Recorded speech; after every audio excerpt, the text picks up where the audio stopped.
Pessoal, vamos entrando aí. Hoje é live surpresa.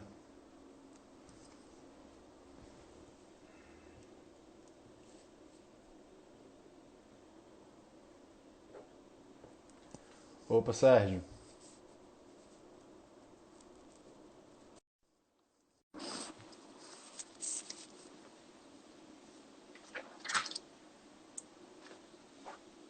Fala, André. Opa, Sérgio. Boa noite, tudo bom? Boa Peraí, tarde ainda, né? deixa eu ajeitar minha câmera aqui, porque senão vai ficar complicado. Pronto. Pronto. Agora sim. Tudo bem, Sérgio? Legal. Live surpresa aí? É, uma surpresa. É, bacana, foi bom. A gente teve essa ideia agora, eu e o Bruno, né? De da gente ficar fazendo essas lives mais curtas e para falar um pouco do mercado, né? O que aconteceu no dia, enfim, as notícias Isso, que estão mais em voga, né? Mas exatamente. bom, Vamos lá. me tira uma dúvida aqui, André. Por que Pode que você falar. acha que o mercado está subindo tanto, cara? Porque assim, desde o último fundo, o mercado já subiu mais de 50%, né? O que é que justifica essa alta tão grande, né? Que a gente, poxa, os negócios estão reabrindo, mas não tá às mil maravilhas, né? O que é que tu É. tá achando? Então, eu vim percebendo assim, primeiramente boa noite, né, pessoal? Olha, boa tarde, tô querendo falar boa noite, não sei por Boa quê. tarde, boa tarde. Para quem está entrando, a gente vai começar a fazer agora umas lives diárias, né? Sobre o fechamento do mercado, todo dia agora, por volta das 5 horas, para falar como é que está acontecendo, o que aconteceu, fatos relevantes. E vai ser sempre alguém de Serafine, juntamente com o Regis da Liberta Investimentos, o Sérgio. Acho que muita gente que acompanha o Serafine já conhece, cara famoso. Mas enfim, Sérgio, respondendo aí a tua pergunta, eu também eu fiquei assim em dúvida. Eu vi, né, maio foi um mês aí, um boom enorme que a gente viu, subiu 8%, 8, 9% a bolsa. E aí a gente vê um otimismo muito grande, mas também é uma pandemia muito grande aí também. Então, muitas pessoas falam que tem dois vieses, né? Tem o viés de que não, foi um susto que foi muito grande e teve uma certa recuperação, e outras que falam que não. Tá um pouco descolado da realidade a bolsa hoje, por conta de todas essas altas.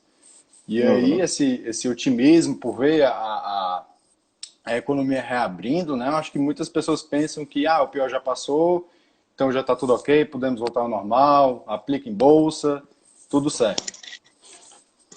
Por aí, por aí. Na verdade, o que acontece? O, Hoje, os investidores têm que colocar o dinheiro em algum canto, né? Eles querem investir em algum canto. Então, você vê, na Europa, você tem taxa negativa, então não vai ser um investimento lá, você vai tirar menos do que colocou, se você aplicar num título de renda fixa, né? Uhum. Se, nos Estados Unidos é 0,25, poxa, muito ruim, né? Então, renda fixa aqui no Brasil também está horrível, né? Quer dizer, 2,25 CDI está bem ali pertinho da inflação, seu ganho real é quase nada, né? Então, o que acontece? As pessoas começam a... Não, eu preciso alocar esse dinheiro e não pode ficar parado. Né? E junto a isso, né, existiu uma injeção de liquidez mastodôntica por parte do Banco Central americano e do Banco Central europeu. Eu ouvi uma entrevista com um gestor famoso dos Estados Unidos chamado James Bianco. Ele fala que foi injetado 4 vezes a arrecadação federal dos Estados Unidos de uma única vez pelo Fed. Né? Foram mais de 5 trilhões de dólares. Então, assim, só para entender o que são 5 trilhões de dólares, o PIB do Brasil esse ano deve fechar com uma baixa, mas ele deve fechar entre 1,5 trilhões de dólares. Então foi mais ou menos 4 vezes o PIB do Brasil, 3 vezes alguma coisa o PIB do Brasil. Então, assim, foi assim, um absurdo, cara. Assim, na crise de 2008, você não viu essa liquidez toda tão rápido, né? Então, o que acontece? O mercado se viu com muito dinheiro na mão, não tem onde, assim, se eu for para renda fixa, vou perder dinheiro. Então, poxa, eu sei, assim, o mercado pensando, né? Eu sei que talvez esse ativo aqui que eu estou comprando não valha tanto, mas eu consigo entender um pouco mais de risco, eu consigo assumir um pouco mais de risco, porque a alternativa é muito ruim, né? Meu custo de oportunidade está muito pequeno, né? Então, o que as pessoas estão fazendo? Poxa, eu consigo aceitar um pouco mais de risco, porque o resto está muito ruim. E isso é o que faz as bolsas subirem, e aí cada notícia um pouco melhor vai melhorando isso também. Vi que a Gabi entrou, tudo bom, Gabi? Gabi é nossa companheira lá em Porto Alegre. Bom, então, basicamente isso. Mas existe um componente de incredulidade muito grande, né, cara? Principalmente, tem alguns bancos nos Estados Unidos, se eu não me engano foi o Goldman Sachs, que ele falou, não entre nisso. Não entre nesse rally da bolsa, porque isso é bolha, né? Uhum. Assim, acho também que não é bem por aí, né? Tem empresas que realmente valem a pena, né?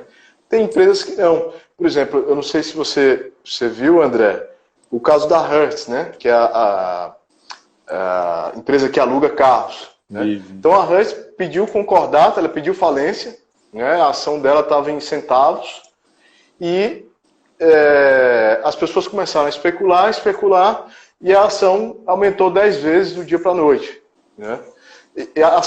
E a empresa sabendo, assim, os investidores sabendo que a empresa estava com pedido de falência, né? Então, muito irracional esse movimento para alguns ativos, né? Para outros não. Para outros, eu acredito que a gente teve um desconto muito grande, assim, que não corresponde à realidade. Porque, por exemplo, você pega empresas que têm contratos muito firmes, muito bem acertados, até contratos com entidades governamentais, que sim, a pandemia deve afetar alguma coisa, mas vamos lá, afetar 5%, 10% no máximo, mas as empresas caíram 40%. Então, não faz sentido isso. A gente vê empresas de saneamento, por exemplo, que agora foi aprovado o marco regulatório, né? Salomão entrou, e aí, Salomão, tudo bom? Foi aprovado o marco regulatório agora, né? Então, assim, cara, acho que hoje o que a gente precisa fazer é o stock picking, né? Que você tem que escolher realmente as ações para você entrar. Não dá para sair entrando em qualquer coisa, né? Tem coisa que faz sentido, está subindo, tem coisa que não faz sentido, está subindo, que deveria estar caindo realmente, né? Então, assim, a gente precisa também ser um pouco crítico nisso, né? Existiram várias empresas que estavam sendo precificadas como se elas fossem falir amanhã, né? Por mais que a situação seja ruim, ela vai passar. Imagina que ano que vem, possivelmente, eu acredito que tomara que sim, né? Pelo menos essas são as projeções. Ano que vem a gente não vai ter mais, assim, a gente vai ter a imunidade de rebanho, né?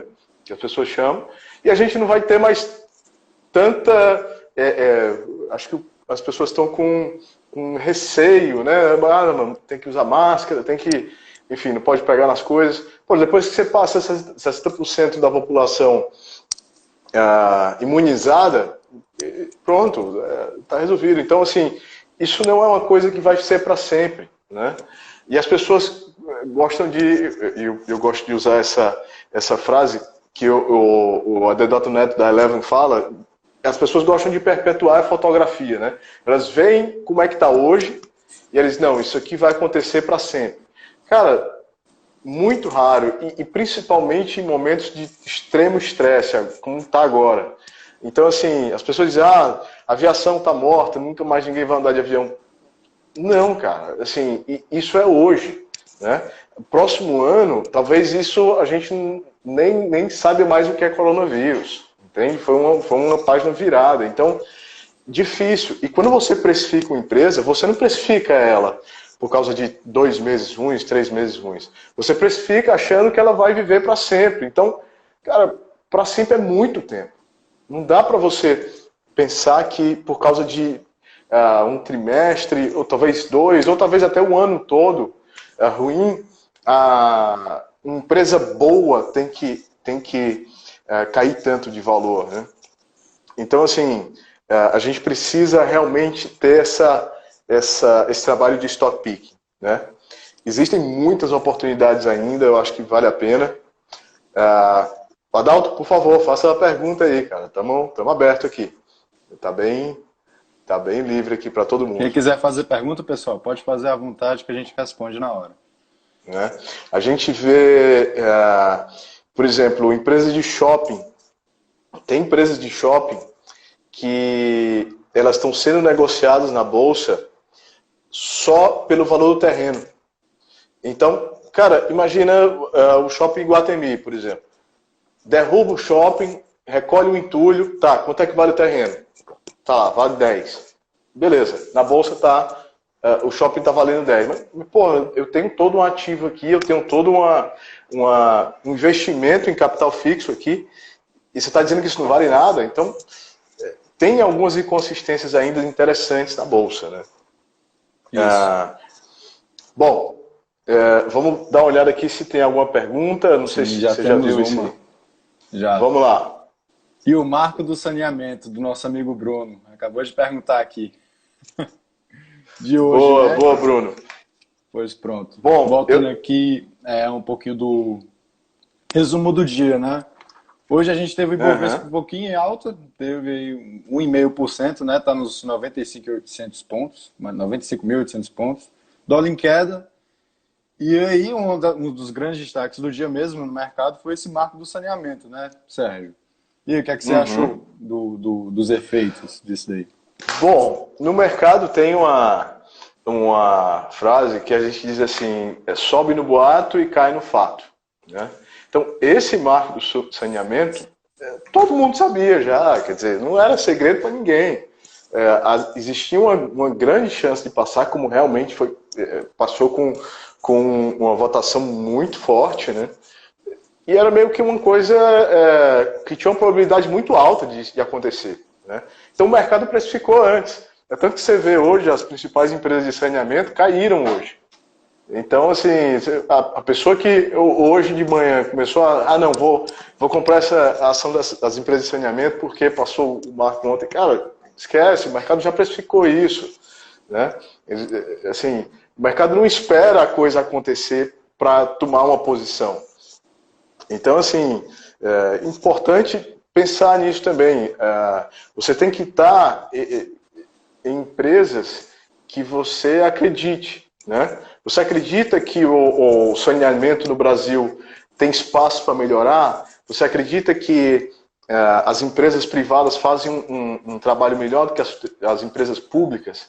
Então, bacana, essa é a empresa para você investir. Mas não porque tem um fato quente aí que a coisa vai ser boa e tal. Cara, assim, pode até ser que isso no curto prazo dê algum retorno, mas no longo prazo, que é o que interessa, né, isso não é uma estratégia tão boa, né? Acho que a gente tem outra pergunta aí, né André? Isso, do Adalto. Vamos lá. Ele tem um mínimo de conhecimento, né? E particularmente não tem muita reação por emoções. Ele está perguntando se entrar agora no mercado é fundamental não haver reações por emoção do momento, né? E aí, você quer responder, Sérgio? Ou eu respondo? Bom, o que é que eu acho, tá? É interessante a gente deixar um pouco essa parte emocional de lado na hora de entrar no mercado. Só que existia um procedimento antigo na medicina chamado lobotomia. Não sei se vocês já ouviram falar. Tem até um filme que fala sobre isso, que era basicamente você cortar a parte do cérebro que liga um hemisfério ao outro, chamado corpo caloso, né? Então você enfia dois dois pauzinhos de ferro aqui e corta esse corpo caloso, né? O que é que isso faz? Ele faz com que você se transforme num robô, né? Você não consegue, você não tem mais emoções, assim, né? Só que qual é o problema? Você também não consegue decidir mais nada, porque você não tem emoções, entende? Então, por exemplo, por que eu vim aqui hoje para o trabalho? Bom, porque eu gosto de trabalhar, eu gosto do que eu faço, bom, eu gosto de mexer com o que eu mexo. Então, assim, se não tem esse gostar por trás, eu não consigo tomar decisão, entende? Por que que eu não, por exemplo, eu não, sei lá, como jiló? Ah, porque eu não gosto, cara. Então, assim, as emoções, elas pautam as decisões humanas, entende? Se você perguntar para o robô qual é a diferença dele ganhar 100 ou perder 100, cara, para o robô é indiferente, aqueles são bits no código de programação dele. Ele não tem nenhum amor nem ódio para o prejuízo ou para o lucro. Então, assim, cuidado, assim, tem que entrar totalmente sem emoções. Acho que não, acho que isso é o que nos torna humanos, né? A gente tem que ter os nossos gostos também, a gente tem que tá fazendo a coisa que a gente gosta, e isso é uma vantagem competitiva do humano em relação à máquina enorme, né, cara? A gente consegue fazer coisas que a gente acha impossível, que seria impossível com a máquina, porque a gente tem uma emoção por trás que tá dando força pra gente fazer isso, né? Mas vai lá, responde aí, André. Eu concordo, acho verdade isso. Eu acho que muita gente fala temos que ser 100% racional, robôs e pronto para fazer boas decisões, e nem sempre é bem assim, né? Tem sempre esse fator esse fator humano muitas vezes pode nos ajudar, pode nos prejudicar também, obviamente. Então é sempre bom a gente estar prestando aquela atenção, né? Ao meu ver, a gente tem que realmente levar as emoções em consideração, mas também tomar cuidado quando a gente for tomar uma decisão. Por exemplo, se eu tivesse vendido alguma ação, sei lá, no quarto circuit break que a gente tivesse, eu provavelmente ia ter só Uhum, arcado com prejuízo e pronto. E por mais que meu uhum. dedo tenha coçado para vender, eu me lembro demais, teve dia que eu nem liguei o home broker, eu fiquei longe. Foram dias tristes, viu, meu amigo? Foi. Então, assim, a gente pode, sim, levar em consideração as emoções, mas também ponderar, principalmente momentos, né? Ou como naquela euforia que a gente estava ali de maio, se for considerar uma euforia, e também nessas épocas de circuit break, né? Dois por dia. Então, enfim, eu Uhum. acho que nesses momentos, eu acho que é sempre importante a gente ponderar e prestar muita atenção nesse quesito emocional, né? Para a gente estar agindo e não reagindo, né? Então, Uhum. ao meu ver, tem muito disso também. Muito bom, muito bom. Deixa eu só comentar um pouco mais sobre essa alta que a gente viu hoje, principalmente no finalzinho do mercado. Saiu uma notícia de que os reguladores financeiros dos Estados Unidos vão afrouxar as regras para os bancos, né? Então, isso faz com que as coisas sejam muito mais fáceis de acontecer, as relações interbancárias. Pronto, o banco é quem está com o dinheiro de todo mundo, né? Então, se você faz o banco poder agir mais livremente, então as coisas tendem vamos assim, todo mundo tende a ganhar com isso, né? Continuo achando que isso deve, assim, a bolsa deve continuar subindo, né? Pelo menos é o que eu acho, porque há muita liquidez, né? E assim, enquanto a gente não tiver algo que faça essa liquidez se enxugar, como por exemplo inflação, eu acho difícil a gente ter, ou então uma alta de juros. Então vamos dizer, se amanhã o Copom decide subir a taxa de juros Selic para 10%, cara, você vai ver uma queda enorme na bolsa, tá? Bom, eu acho que é isso, tá? Não sei, André, se você tem mais alguma coisa, Só mais uma alguma coisa a acrescentar, Sérgio. observação, alguma dúvida? Você falou dos bancos e aqui no mercado, né, no Brasil, teve algo similar também aliás, um acontecimento também no setor bancário, né, que a justiça impediu que tivesse aqueles pagamentos via WhatsApp, isso acabou refletindo na Cielo. Sim. Teve lá uma oscilação grande ontem, hoje pelo menos já retomou um pouquinho, mas a gente viu aí uma grande instabilidade, tanto na Cielo como também em outros do setor bancário, principalmente fintech. Enfim, só para ver que, da mesma forma que teve lá fora, e teve que também, É isso aí. Não, o que acontece, cara, assim, eu vou te contar uma parte do fato e depois vou dizer a minha opinião, tá?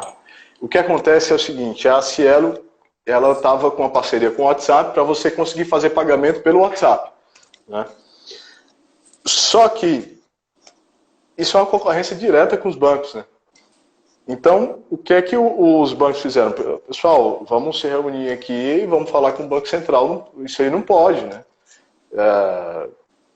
Enfim, deram a desculpa deles lá e o Banco Central disse que realmente não podia, né? Então, assim, acho que foi muita vontade da concorrente, né? Tem muito tubarão, muita gente grande nesse meio, e a receita de transferência e a receita de custos, vamos dizer assim, da conta bancária, ela é muito relevante para o banco, né? Ela é muito relevante. Então, você permitir que o concorrente entre, pô, e mesmo pagando, né? Hoje você tem bancos digitais que você faz TED de graça, mas mesmo pagando, eles acharam que seria uma concorrência muito grande, e eu acho que seria sim, porque você poderia fazer pagamento, por exemplo, no sábado à noite, né? Então, assim, de repente você está sem dinheiro aqui, quer entrar numa festa, você vai lá fazer o pagamento por WhatsApp e já. Então, assim, realmente eu acho que seria uma coisa que mexeria muito com os bancos. Bom, vamos ver onde é que eu acho que isso é inevitável, tá? Isso é uma tendência mundial. Na China, você paga tudo pelo WeChat, que é o WhatsApp deles, né? Então, assim, eu acho que isso é inevitável, cara. Assim, eu acho que o que os bancos fizeram foi adiar só o inevitável. Isso vai acontecer. A gente vai um dia conseguir pagar as coisas pelo WhatsApp. É verdade. É o famoso empurrar com a barriga, né?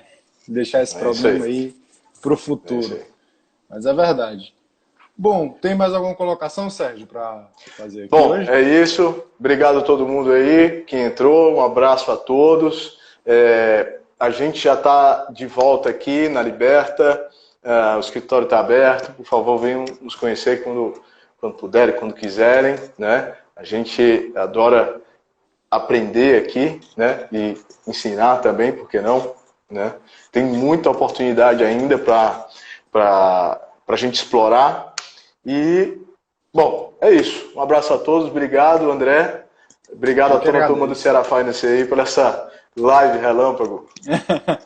Obrigado, Sérgio. Boa tarde, pessoal. Espero que vocês tenham gostado. A gente vai estar sempre buscando fazer diariamente essas lives de fechamento do mercado, para sempre manter todo mundo informado, bater um papo aqui, sempre de forma assim mais informal. Mas é isso daí. Muito obrigado, Sérgio, pela sua presença. É sempre muito bom. A gente sempre aprende muito. Tá certo? Valeu. Valeu, André. Pessoal. Tchau, tchau. Até mais. Até.